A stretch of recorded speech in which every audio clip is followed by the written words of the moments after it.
Kykers, dankie dat jy weer inskakel op ons program Godsdienst en Koerante, waar ons kyk na verskillende godsdienstige sake en verwante sake wat in die koerante verskyn. Ons saai uit op Homebase TV, kan hierdie program kry deur middel van streaming, ook per WhatsApp, of ons kan dit ook vir die direk stuur. As jy ons naam gee, kan ons elke week vir u 'n kopie stuur op WhatsApp, of op YouTube ook daar. En hier by ons het ons nou Regard, weer eens, baie bly is hier Regard. Dag sê oom. Ja. Gaan het met oom? Nee, gaan aan. Ja nee, ek is bly om dit gemaak tot hierso vandag. Ek sien jy is bietjie warmer aangetrek vandag. Dit is pas so op en af, jongens. Dit is maar die winter, dan is dit die warm daar, dan die koue daar. En dan baie keer is dit 'n lekker dag, en dan as die son sak, nee, dan voel dit soos 'n... Koud, dit word nog baie koud in die aande, ja. Sê ja nee, waar begin ons? By hierdie op en af van die weer. Ai. Kyk hierso, en jy kan nie glo nie, ek het nou nie dit mooi besef nie, het sê hierso, Julie se reën val abnormaal min, ons is nou in Julie in, abnormaal min. Weskaap vrees nou droogte na die vloede. Tjoe. Kan jy dit glo? Ja, ek wil nou nie, sê mos, jy moet nie te vinnig praat nie, want net nou gebeur daar iets, maar hierdie jaar het maar baie min gereën hoor, in vergelyking met ander jare. Min, al die storms hierso, ja. Verskriklike waterstorms. Daar is baie storm, maar dit mos nou een slag en dan is dit weg. Wel, wat sê die Bybel van die eindtyd weerpatrone? Nee? Ja. Hierdie is nogmaals 'n indikasie daarvan. Nou sê dit, nuwe weerpatrone verg aanpassings. Eers was daar vroeër die jaar noodplanne, wat oor die Weskaap heen in werking gestel moes word vir dag 0, weens die droogte. Daarna die miljarde rande skade weens die rampspoedige vloede in Mei. Nou is Kaapenaars terug in die greep van droogte. Kan jy dit glo?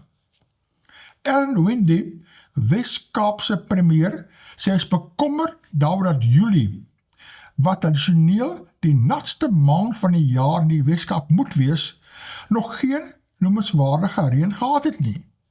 Ja, ek kyk altyd na die weer, my vrou vra my gereeld daar, kyk hoe is die weer, reën het vandag, dan wys hy oor 3-4 dae reën het, as daar kom, dan is het 'n bietjie bewolk en amper geen reën nie, so ons het, jy kan sien hoe dit daar so minder is daar, nie? En dan sê dit hier so, die vraag, hoe herbou 'n mens 'n pad waar daar nou 'n rivier is?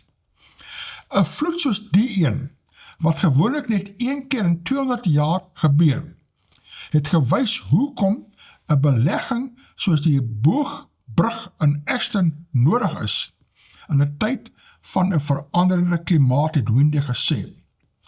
Wat die Kangogrotte pad naby Oudtshoorn betref, is daar 7000 ton rotse en 200 vragte verwyder voordat die pad verlede Vrydag weer opgestel kon word, het Simmers gesê. Sjoe.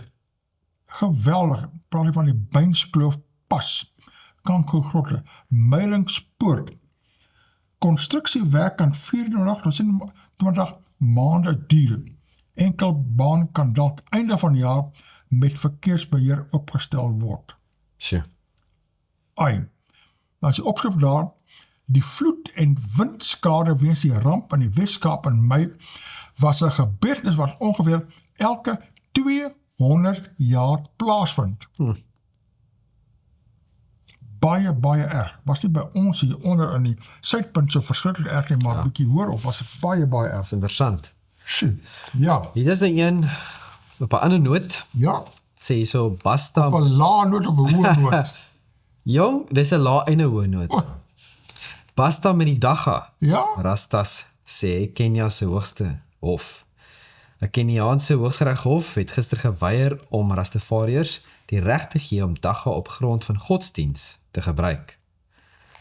Dis 'n interessante stelling. Maar sê was dit deel van 'n godsdiens. Nou kan hulle nie met daardie verskoning wegkom nie. Dit gaan aan, dit sê die lang verwagte uitspraak volg nadat lede van die Rastafariese gemeenskap sedert 2021 howe nader om ingevolge die land se grondwetlike reg op godsdienstvryheid dagga as deel van hulle geloofspraktyk te mag gebruik. Die hof het egter bevind dat die gemeenskap nie kon bewys dat dagga 'n noodsaaklike deel van 'n godsdiens is nie. Volgens die regter het getuies wel saamgestem dat dagga as 'n sakrament gebruik word, maar nie dat dit onontbeerlik vir die geloof is nie. Daarom kan Rastafariërs nie van Kenia se dwelmwette vrygestel word nie. In gevolge Keniaanse wetgewing kan die besit van dagga met tot 10 jaar tronkstraf en sware boete gestraf word. Hier is baie erger as in ons land, Ja, né? ja. Hier, ek het dit nie geweet nie. Een van die applikante, Ras Dimu, het na die uitspraak gesê, die beslissing weerspieël koloniale wette van onderdrukking. Arme Koreaners word weer geblameer daar. Onderdrukking, as jy nie maar dagga rook nie. Hy is altyd hierdie koloniale wette, né, van onderdrukking wat daarop gemik is om Afrika spiritualiteit te onderdruk. Afrika spiritualiteit te onderdruk. Ja. Hulle mag dagga rook nie. Ai, Hy sê Rastafariërs wil bloot die heilige plant. So hulle noem dit 'n heilige plant, oom. nou wie en waar is dit geheilig, Ek né? weet nie. Net God kan mos 'n ding heilig. Is daar enige geskrifte wat sê God het dit geheilig? Definitief nie die Bybel nie. Ek het nergens so iets gelees nie. Dit sê gebruik as deel van hulle aanbidding. Die gemeenskap se regsverteenwoordiger het gesê hulle gaan teen die uitspraak appeleer. O, nogal. Hoewel die hof teen die aansoek beslis het die regter ook gesê die huidige wetgewing behoort heroorweeg te word. Hy het daarop gewys dat dagga gebruik reeds wyd verspreid in Kenia is. Nou, jy kan nie so redeneer nie. Wat ek dit so stel. Maar party mense kan. Ek gaan altyd met dieselfde ding kom. Ja. En die rede is dat jy kry baie verskillende groepe wat godsdienstig mag wees, Ja. maar dit beteken nie dit wat hulle alles doen is wettig nie.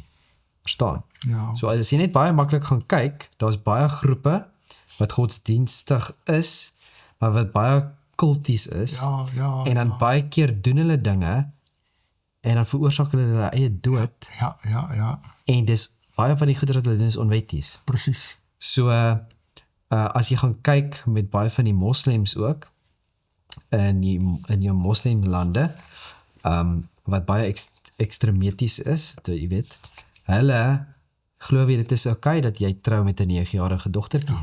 Verstaan? So, dis onwettig. Dit is oneties, dis onwettig in alle opsigte, Maar dis onwettig. maar hulle glo dit is fyn. So in hulle godsdiens, tegnies gesproke, en volgens die Koran, is dit nie regtig 'n probleem nie. Verstaan? So jy kan nie sê net omdat iets deel is van jou godsdiens, dat okay, nou moet jy dit wettig verklaar nie.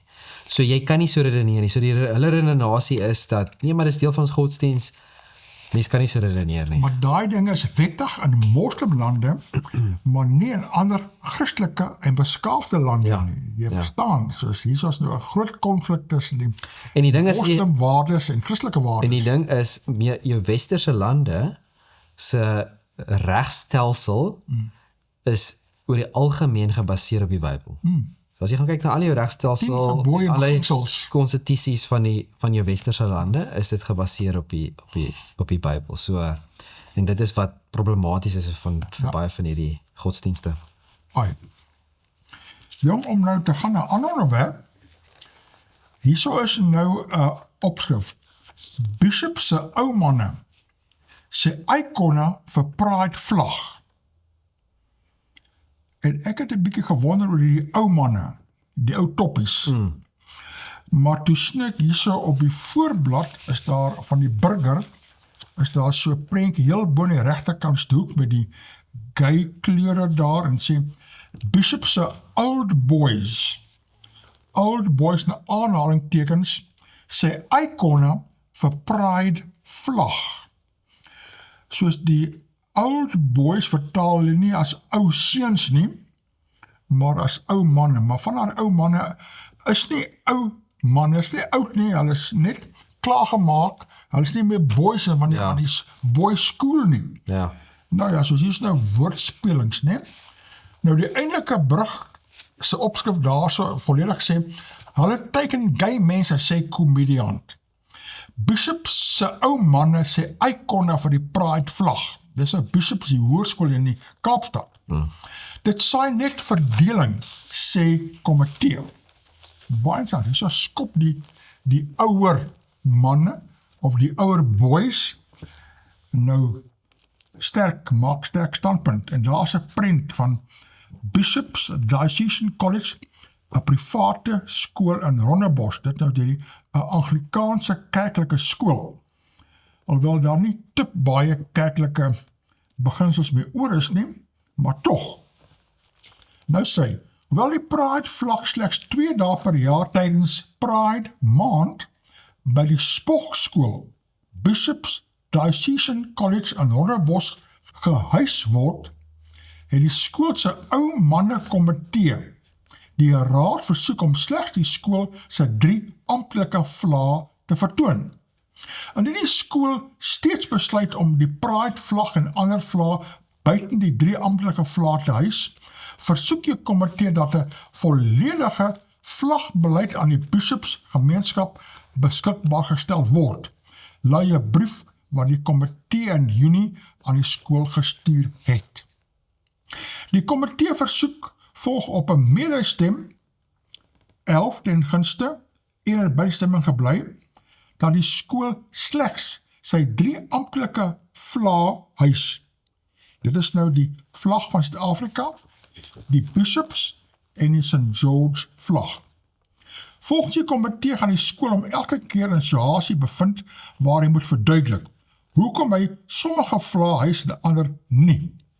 In ons brief skryf die komiteelede dat hulle elke gay of lesbiese lid van die Bishops gemeenskap op dieselfde vlak ag as enige ander Bishops lid.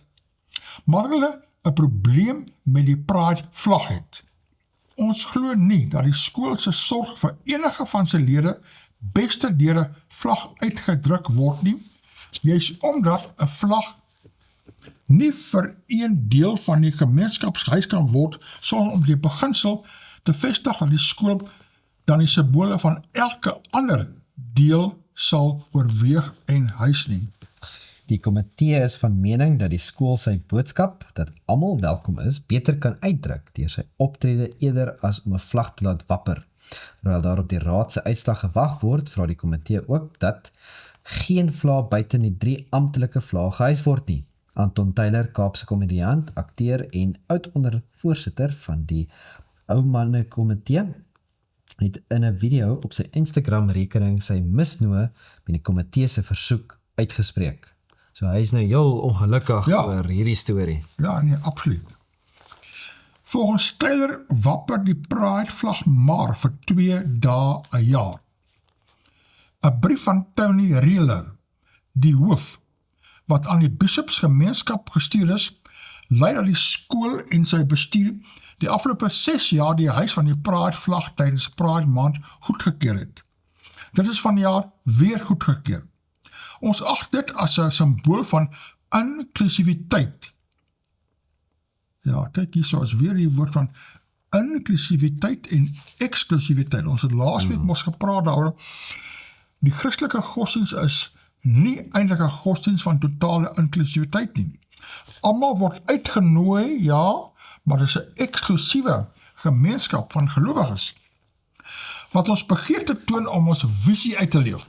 Meer spesifiek om elke individu in ons gemeenskap te respekteer, te koester en te waardeer.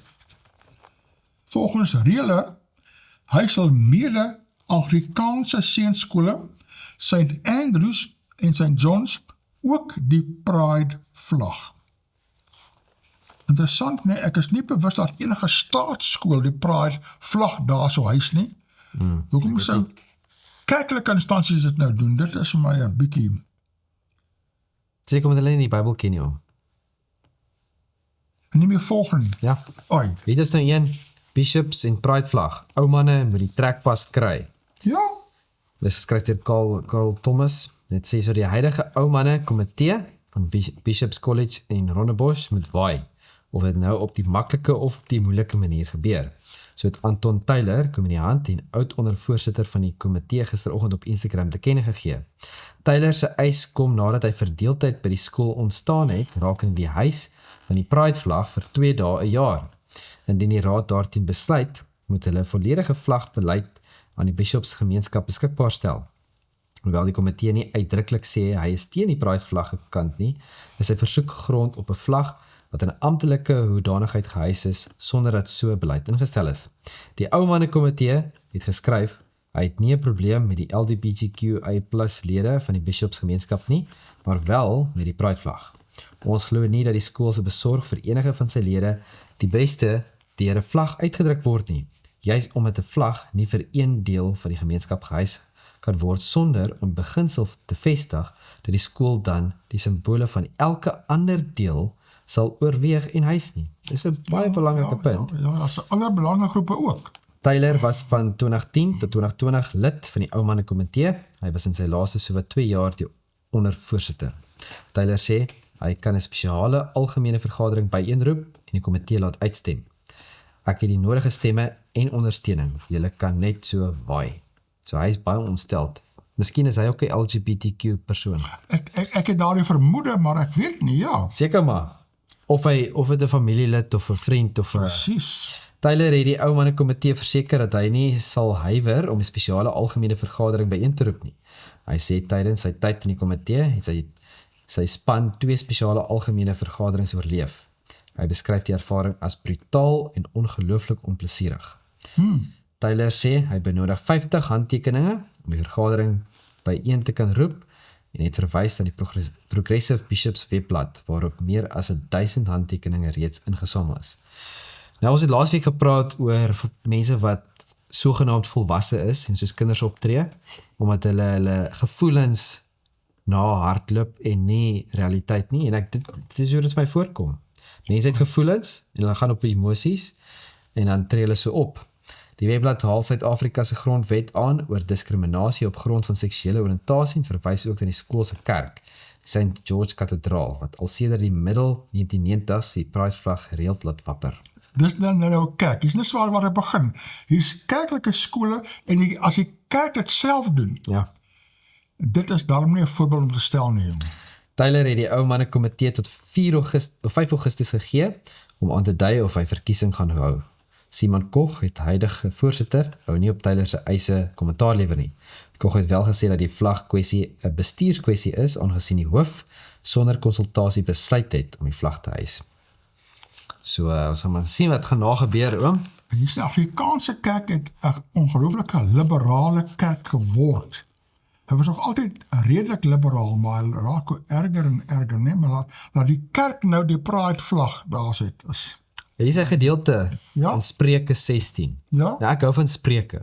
Ja. My oupa het altyd my gesê, Richard, as jy wil slim wees eendag, Ja? moet jy elke dag 'n gedeelte uit Spreuke uitlees. Nou ja, dis goeie raad. Nou Spreuke sê vir ons, en dit is Spreuke 16 vers 18, Ja, trotsheid ja, kom voor die verbreeking ja. en hoogmoed kom voor die val. En hulle wil nou die Pride vlag wil hulle hys. Pride van wat? Ja, Né? die eie ek. En dis alles, ja, dit is 'n menslike eie ek sondige ding wat hulle nou wil hys. En waar is die fokus? Ja, En die hele punt is wat daar ook nou gemaak is daar, soos in, moet hulle nou vir elke verskillende groepe in die wêreld, Ja. moet hulle nou hulle vlag hys. Verstaan? konsekwente wees moet. So wat ook al jy nou voel of glo of wat jou dinge is, hou dit dan vir jouself, maar moenie ander mense dwing om dit uit te leef en te doen nie. Maar het 'n punt, selfs 'n kerkskool, as die kerk dit self doen. Hoekom kan hulle nie? Maar Nou, ek hoor dit, maar as jy kan verskillende, elke kerk het sy eie, al is dit dieselfde tipe kerk, as een kerk, dis soos as my vriend afspring van die kraans af, beteken nie dat hy is my vriend, ek moet dit ook nou maar doen nie. Verstaan nie, soos en jy kan nie so redeneer nie. So nou ja, Ja. los maar van ons. Kyk, daar gaan nog 'n hele paar burgies vir ons hierso daar uitbroei. gaan nie daar stop nie. Nou om te gaan na 'n totaal ander onderwerp. En hierso is nou in die burger, heel links is professor Willem Landman. En professor Willem Landman het groot naam vir homself gemaak. En sy claim to fame, sal sê, is nou sy beroeringe oor mediese bystand dood. En die hofsaak wat daarmee gaan. En die opskrif van hierdie berig is sloer. NVG swyk soos grap oor mediese bystand dood hofsaak. En daar heel links is 'n prent van professor Willem Landman met 'n mikrofoon in sy hand waar hy nou sy sê. En die brug sê, 2 maande na die sperdatum van die respondente in hofsaak oor mediese bystand dood, het nog net 3 van die 4 respondente op die aansoek gereageer. Die minister van Gesondheid en die Raad vir Gesondheidsberoepe van Suid-Afrika, dis die RGB, het aangedui hulle sal Dignity SA se aansoek om mediese bystandsdood te wettig teenstaan. Nogal, nee? Moloko Kubayi, minister van Justisie en Staatkundige Ontwikkeling, het reeds in Mei aangedui, sy sal berus by wat die hof beslis. Sy sal 'n beëdigde verklaring indien as haar regsverteenwoordigers haar sodanig adviseer, ten einde die hof by te staan om tot 'n regverdige en billike gevolgtrekking onder die omstandighede te kom, het Palisa Rametwal Kubayi se woordvoerder gesê. Die sperdatum vir die 4 respondente, naamlik die 2 ministers, die RGB en die nasionale vervolgingsgesag om te reageer was 8 Mei. Die RGB het op 11 Mei kennis gegee dat hy die aansoek sal teenstaan. Die 2 ministers het enkele dae daarna aangedui wat hulle standpunte is, maar sê dit is daar nog geen kennisgewing van teenstand van die NVG ontvang nie. Die burger se navraag aan die NVG oor die saak is ook steeds nie beantwoord nie. Willem Landman, mede-stigter van Dignity SA, het sy navraag gesê, omdat hierdie saak van kritieke openbare belang is, wil hulle 'n vergadering met die adjunk regter-president van die Hooggeregshof in Pretoria aanvra.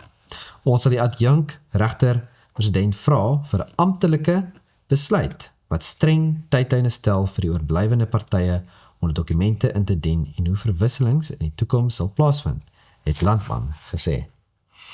As 'n vergadering nie gereël kan word nie, het die applikante reeds 'n voorlopige hofdatum van 18 September.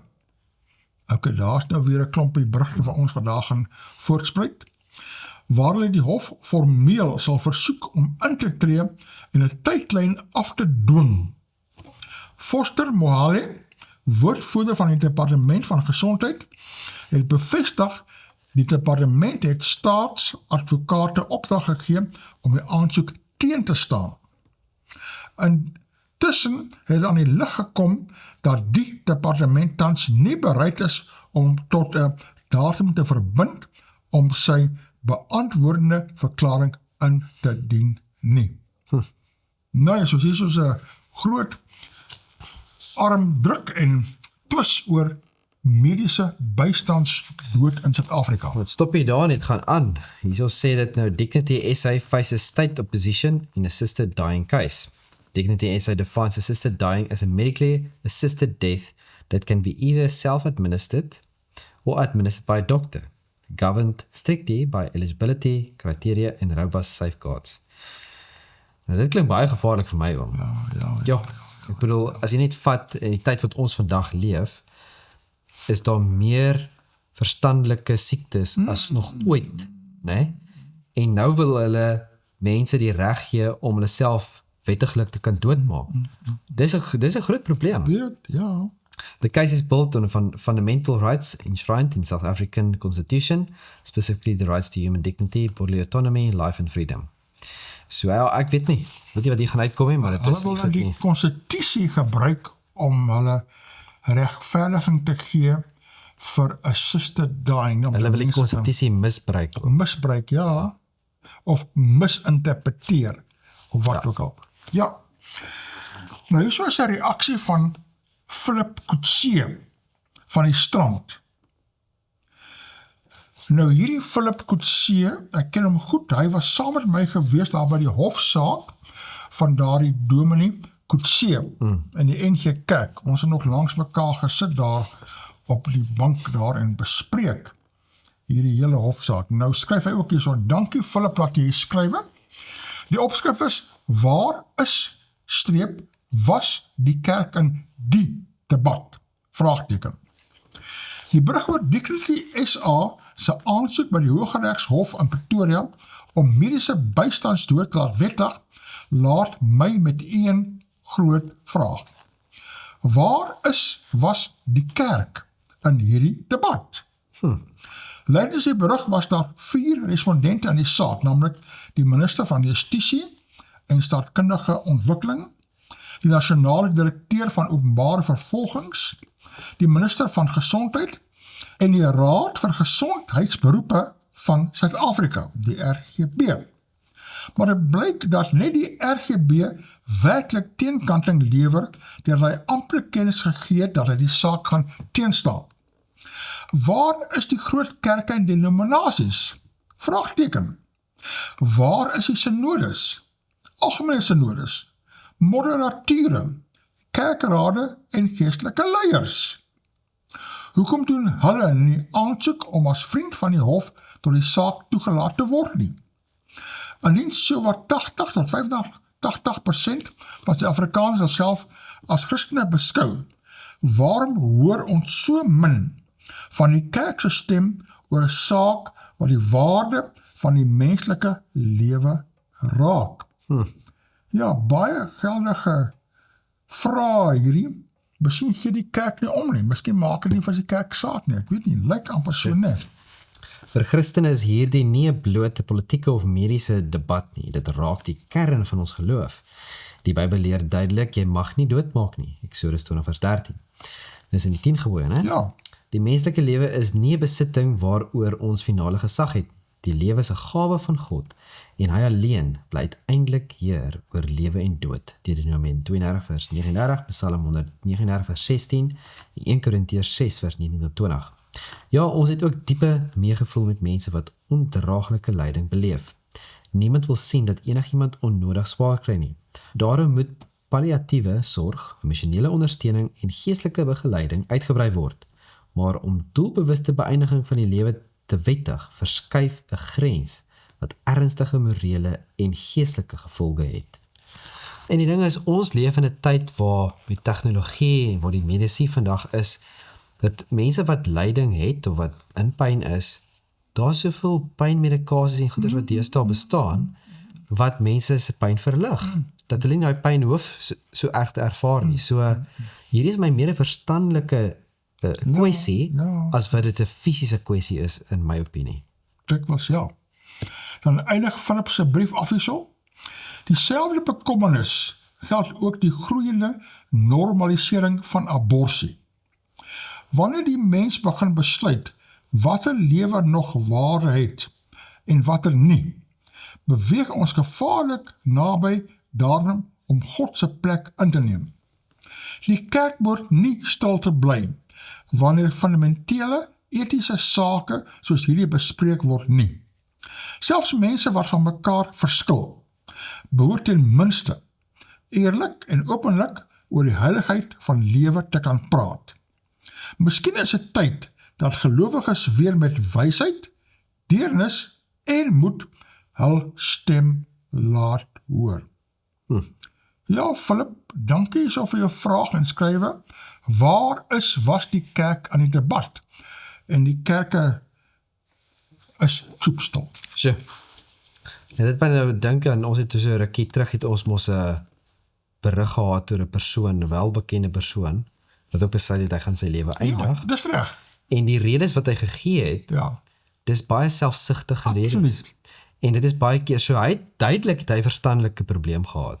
Maar as jy daardie vat en sê, nee, maar hy het sy dinge en hy het sy redes en wat ook al, en dit is maar moet dit wees, weet, so ek sê, mense, is asof mense nie regtig weet hoe om te redeneer, jy kan nie so redeneer, jy, as ek kyk na my oupa, as my oupa daai keuse gemaak het, sou ek my oupa nooit ontmoet het nie. Ja, Verstaan, as hy op 'n punt gekom en gesê, okay, hy het nou sy lewe is nou tot goed, maar hy wil nou nie oud word en sukkel en nie geld hê nie, wat ook al. Ja. As hy soos in, dat ek nooit my oupa ontmoet nie, ek Ja. het nooit die wonderlike dinge wat ek by hom geleer het, Ja. sou ek nooit geleer het nie. presies. So, ja, nee, dit is my baie hartseer. Het ons nou 'n brief uit Somerset Wes uit, Ja, kerke verward oor Bybelse beginsels. Dr. Bernard Fikker skryf vir ons. Philip Coetzee vra waar was die kerk in die debat na aanleiding van die kerke se gebrek aan betrokkenheid by kwessies soos bystand dood. Wel, ons weet die NG Kerk is baie besig met hulle betrokkenheid by die Palestynse saak. Ander skuil weer agter hulle betrokkenheid by die Wêreldraad van Kerke, wat 'n liberale agenda het en nie by sulke sake betrokke wil raak nie. Dit lyk dus of dit dikwels nie kerklike organisasies soos 4SA, Christian View Network en ander is wat die stryd opneem om basiese Christelike waardes te probeer beskerm, terwyl die kerke erg verward is oor wat Bybelse beginsels is en as afvallige protestante te verward geraak het om te weet waaroor hulle deesdae moet protesteer. Belangrike punte oom. Ek wonder as die meeste mense nog weet hoekom hulle protesteer. Nee, hulle weet nie, hulle ken nie protestant, hulle ken nie hulle geskiedenis nie, hulle weet nie waaroor daar geprotesteer was nie. Ja. En hulle protesteer ook nie meer, net rustig, gesis daar in die kerkbanke sit, en dis dit, hulle wil net nie hulle gemoedsrus stede, wil nie van wat is waarheid nie, wat is dwaalleringe nie, nee. Hier is nou nog 'n brief in reaksie, dis van Erwin Rode in Durbanville, hier reg langs ons, en hy sê, het heidene nie ook regte nie? Ja, die heidene, ne? Ek verwys na die kwessie van bystand dood in Philip Coetzee se brief daaroor. Hy vergoeilik die staat se verbod op die beëindiging van die lyding van sterfenis deur te redeneer dat die Christen geloof en ander die beëindiging van lyding afkeer. Dis alles goed en wel as jy wat sterwend is en baie ly, weier om van bystandsdood gebruik te maak. Dit is jou besluit as 'n soewereine mens. Maar hoe kan die staat om die weiering toeëien? Wie gee die staat in 'n liberale demokrasie die reg om aan sekulêre mense en heidene voor te skryf hoeveel hulle moet ly? As 'n regspraak leek, wonder ek of die staat se huidige diktaat nie ongrondwetlik is nie. As ek dit nie mis het nie, mag die staat mos nie diskrimineer op grond van geslag, ras of geloof nie. Ons gee om vir ons geliefde honde, Canis lupus familiaris en katte, Felis catus. Die trane loop wanneer ons afskeid neem by die veearts, maar ons gee nie om vir ons homo sapiens geliefdes nie. Vraagteken? Is dit dan liefde? Vraagteken. Ja. So die ding is, dit is waar die probleem nou baie duidelik inkom, is dat hierdie persoon duidelik, soos ek het nou sien, ek kan verkeerd wees, maar is nie 'n gelowige nie. Ek aanvaar so, ja, hy is 'n heide. En hy glo dat die mens en diere is op dieselfde vlak. Mens is net Baie gevormd in duidelik. die dier. So hy dink dat die mens is maar soos 'n hond of 'n kat. Ja. Jy weet, ons is lief vir honde, ons is lief vir katte, ek is lief vir my koei of skaap of wat ook al dit mag wees. En as ek sien die hond ly nou bietjie te erg, dan sal ek hom nou laat uitsit. Hy dink dat die mens is dieselfde. Ja. En dit is my hartseer. Behandel die mens. Dit is wat gebeur wanneer ons God uit die prentjie uitgooi, soos ek vroeër gesê het. As ons God uit die prentjie uitgooi, dan sit ons met dit, ons is almal net diere.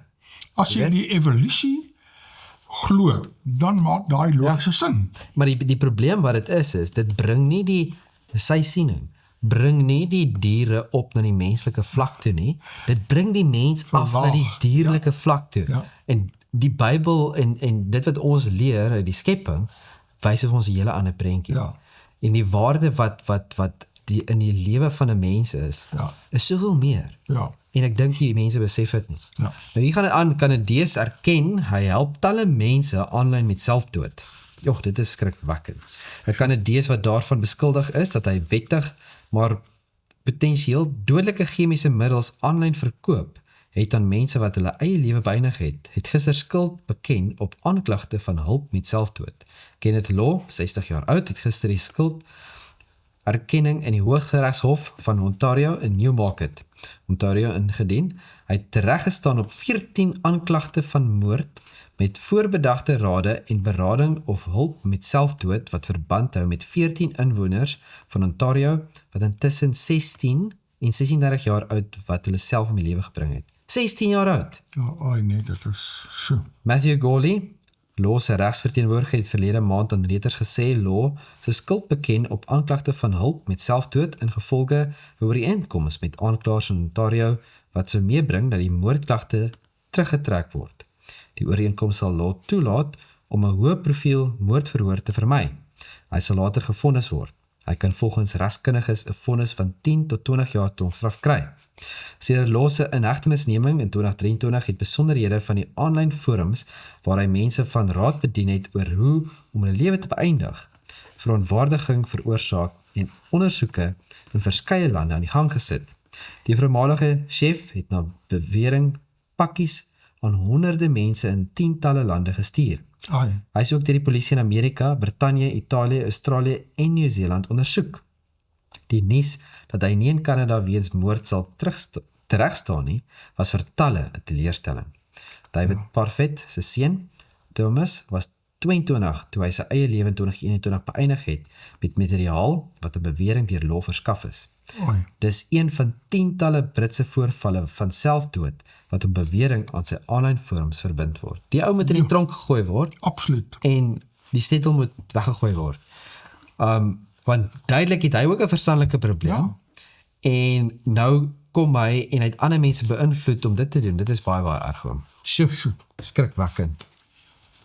Hier's nou 'n berig met die teenoorgestelde sning. En dit is nogal in Cape Town, is nogal in die business technology afdeling van alle plekke, né? En die opskrif is Forget Cheating Death. The $1 trillion case for rug tape and hearing aids. Ai. Dan staan er daar so, the world wants me to die.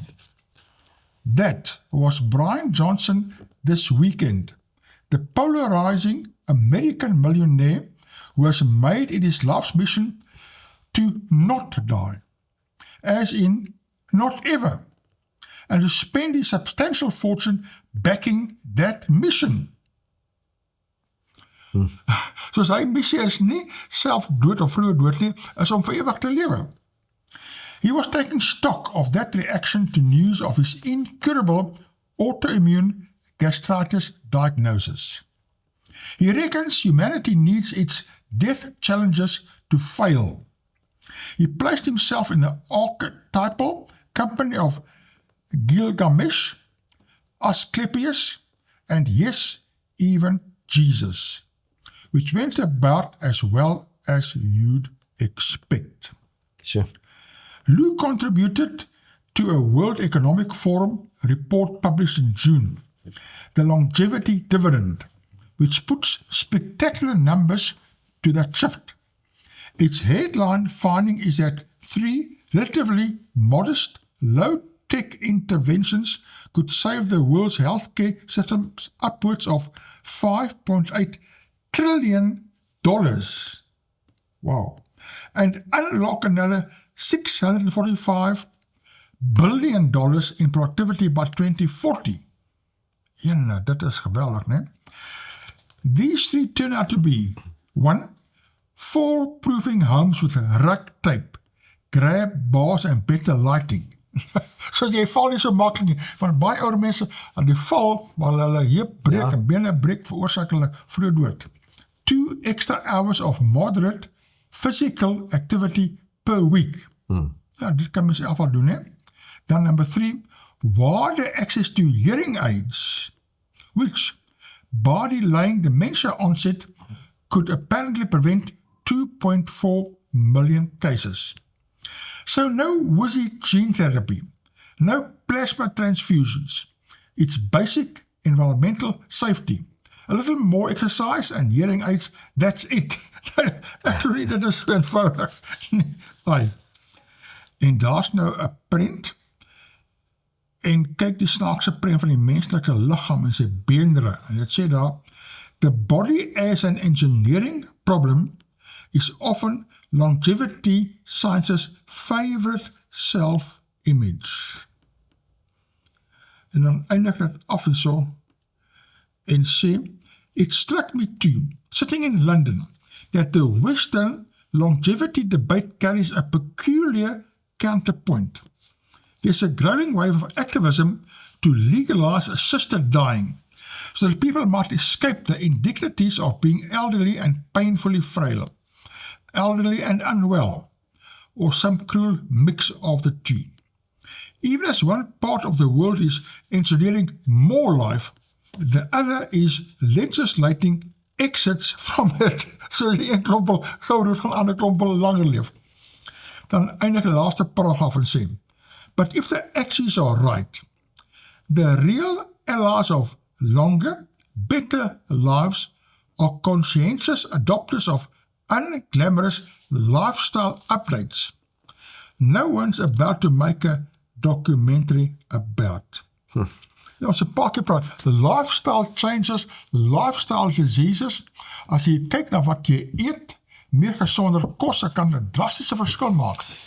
Die ding is, is dat as jy 'n goeie, gesonde leefstyl het, Ja. en soos wat daai punt wat hy gemaak het van oefening, om fisies te oefen, want dit hou jou spiere aan die gang. Ek dink is, jy het groeihormone wat in jou liggaam is, tot en met as jy, ek dink so rondom 25, en dan stop dit, En dan van 25 af, begin jy elke jaar spiermassa te verloor.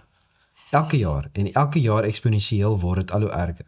Maar as jy aktief bly, en oefening doen en aktief bly, dan behou jy jou spiermassa, wat beteken as jy val, dan is dit nie so groter probleem nie.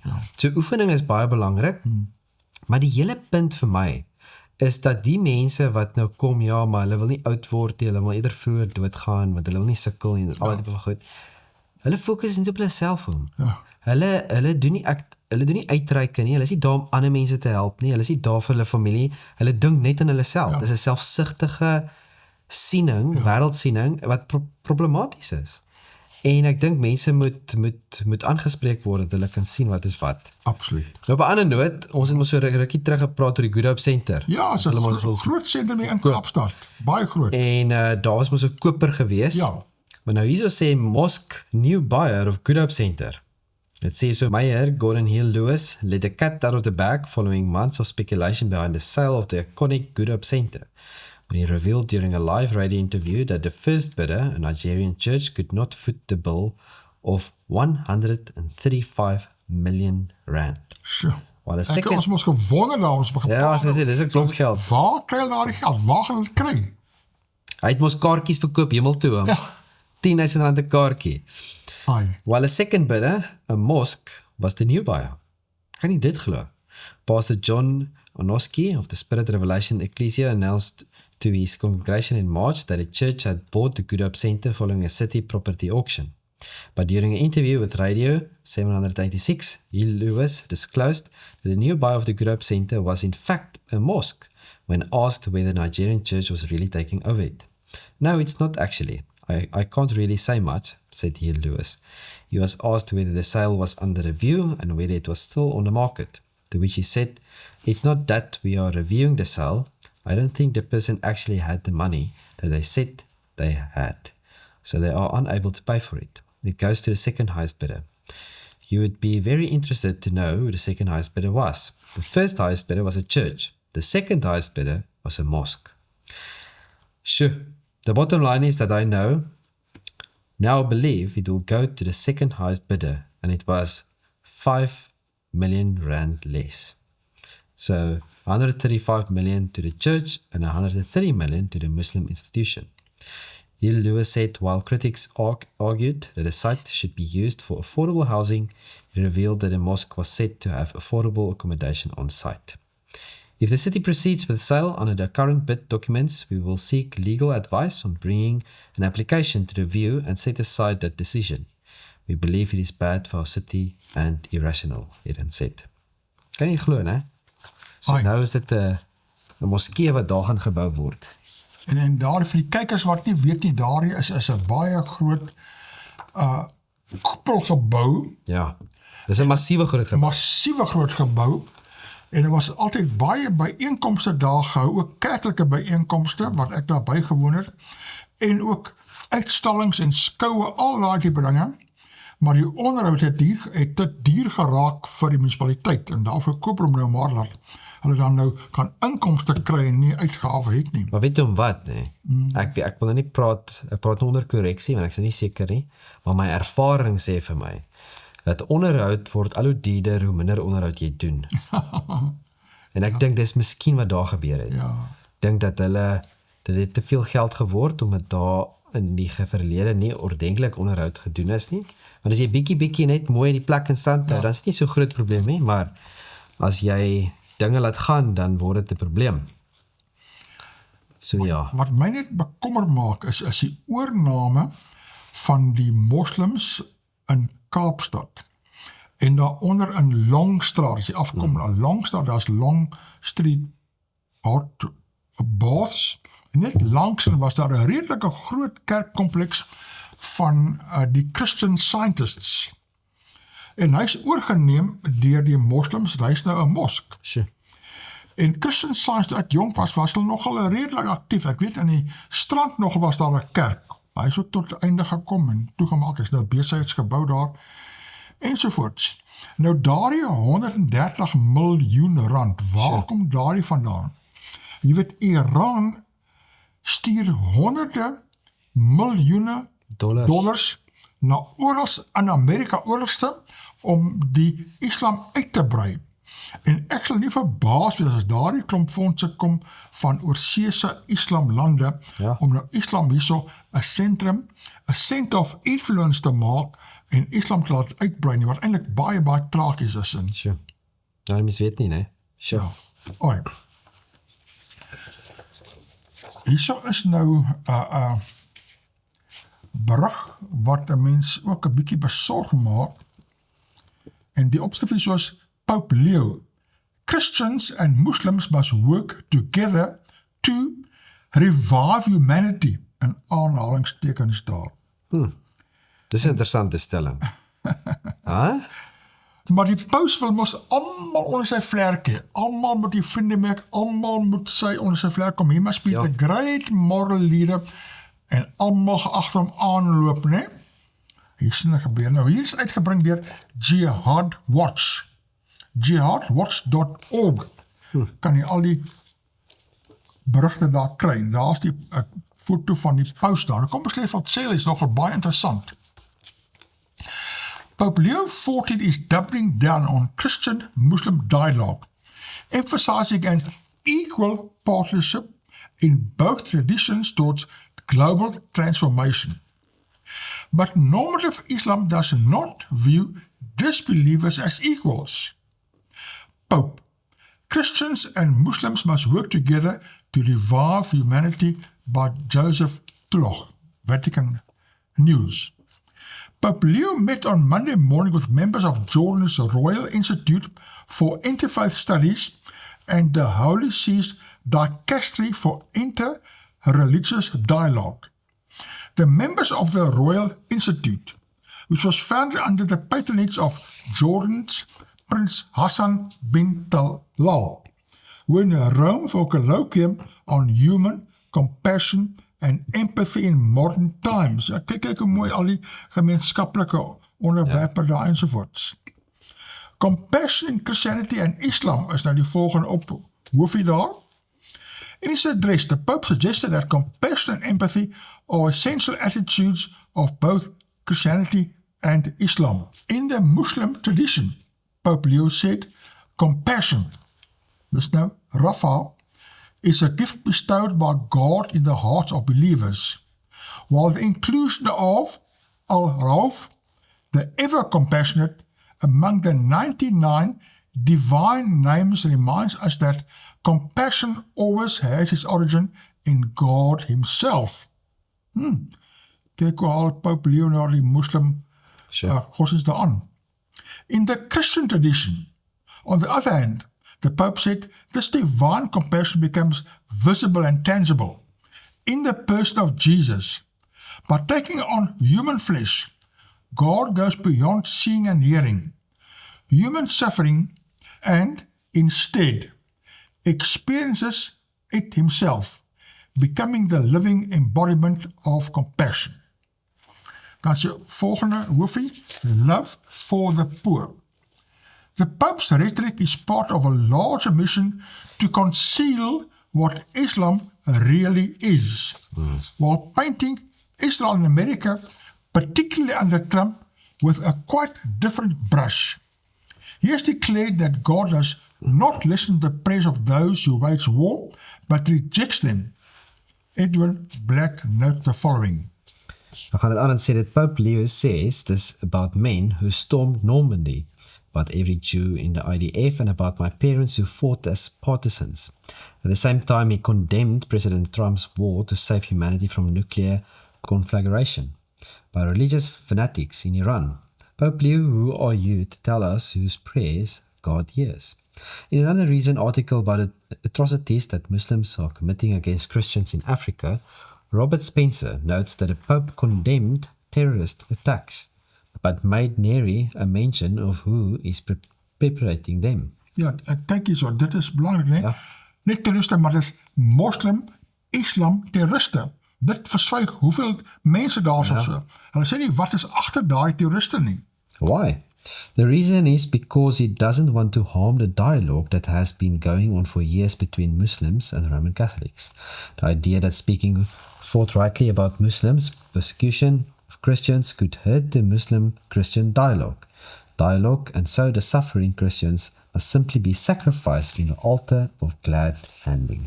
For Pope Leo now to call on Christians and Muslims to revive humanity, where it has grown cold, and transform indifference into solidarity, is insensitive and insulting. It essentially rubs the faces of the Christians who are persecuted by Muslims in the dirt.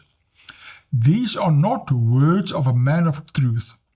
What about the Pope's own stand against those who declare war when it comes to Islamic history, as well as Islam's teachings and what Islamic tradition records about the words and deeds of Muhammad?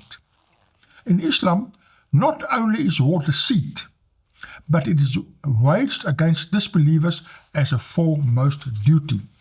A man asks Muhammad, which of men is the best? Muhammad replies that it is the man who is always ready for battle and flies into it, seeking death at places where it can be expected. In the words of Muhammad, I would love to be martyred in Allah's cause and then get resurrected and then get martyred. Aye. And then get resurrected again. And then get martyred and then get resurrected again and then get martyred. My aarde, ne? Jy sien, Islam is 'n verskriklike geloof. Let those who sell the life of this world for the next fight in the way of Allah.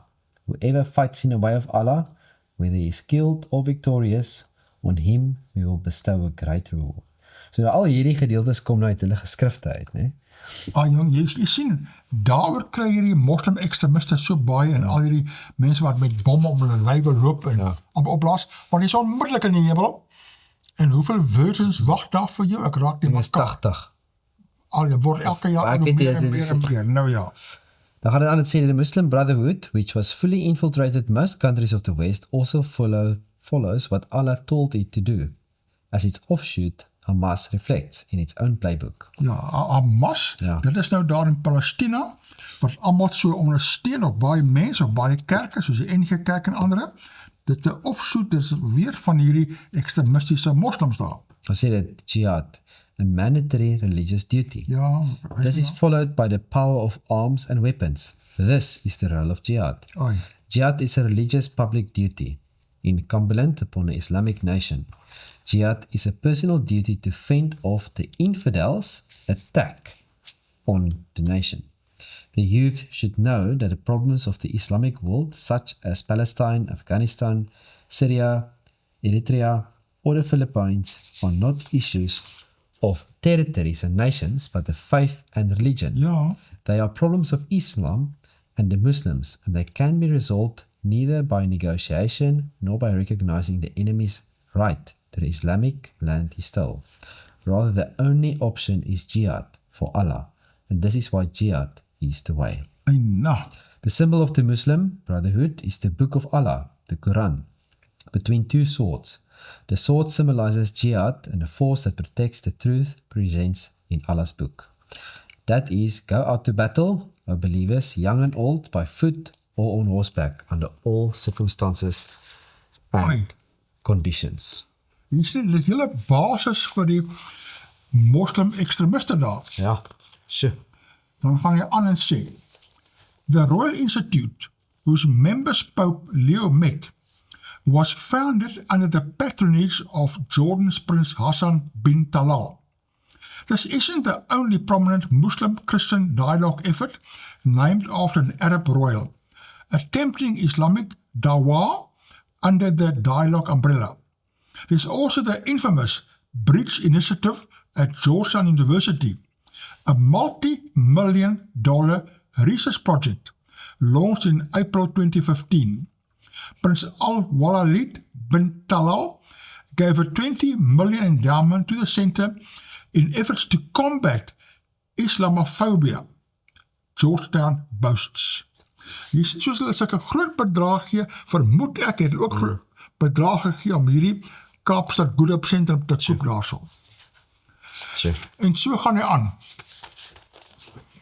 Islam is a missionary political religion, an ever-expanding faith that has no borders and no political limits. It is intended to be a universal, hegemonic religion for all mankind, by force of jihad, by propagation of dawah, and by mass immigration, and by demography of high birth rate. Ja, kyk dan, hè. By mass immigration wat gebeur, en high birth rate, het ongelooflike hoë geboortesyfers. Sure. Hulle moet deur geboorte wil die wêreld oorneem, meer en meer kinders, en hoeveel vrouens? Minstens 4 vrouens daarso.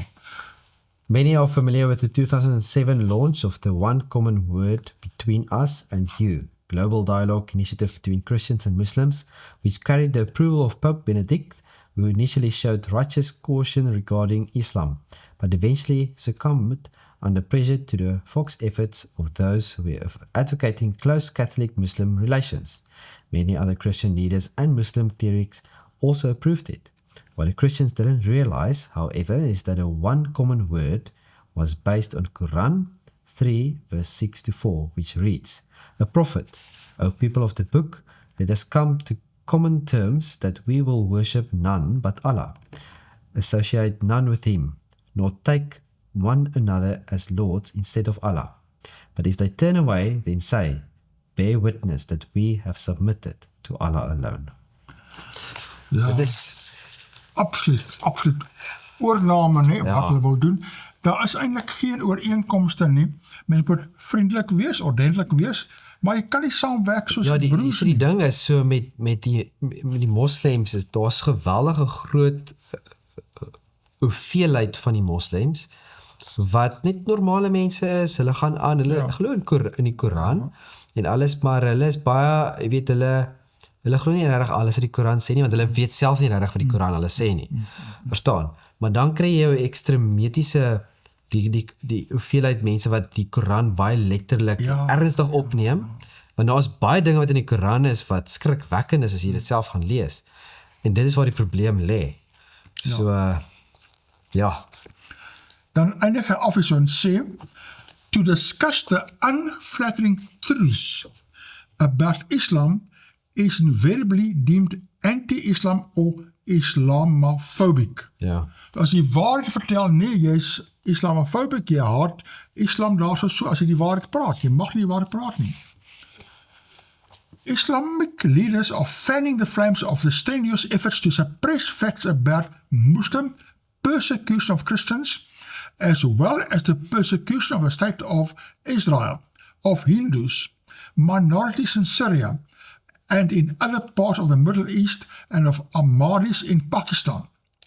Big money is funding these efforts.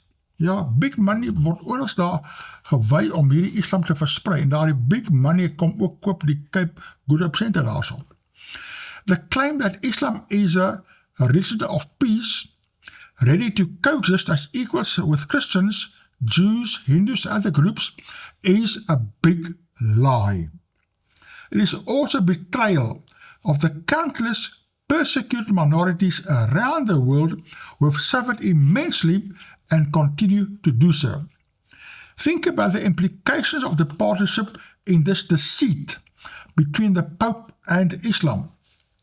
The man who leads the world's over 1.4 billion Catholics, and a man who just awarded the Vatican's highest diplomatic honor to Islamic Republic of Iran's envoy at the Holy See, Mohammed Hussein Mokhtari.